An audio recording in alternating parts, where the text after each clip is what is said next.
Para mim este formato até ainda é muito melhor. As noitadas já me custam aguentar e assim, em casa, e mais fácil.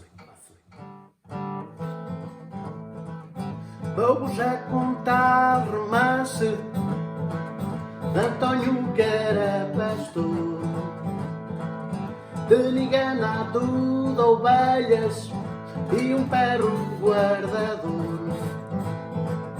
Era moço pimponaço, tocava freita e tambor.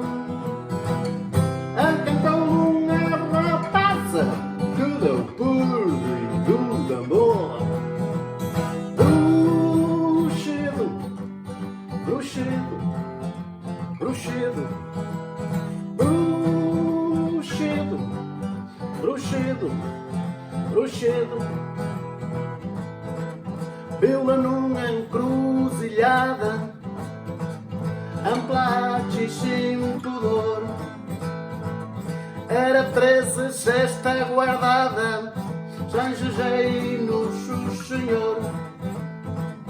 Armou-se uma toniada, raios, trunos e horror.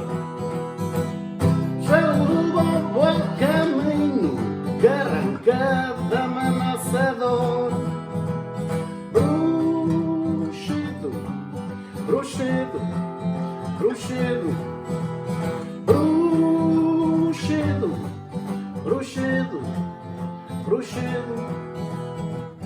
Enganchado nos carrilhos, os cornaveiros coisa mala, já assinava no bugibilhos, matava como uma bala.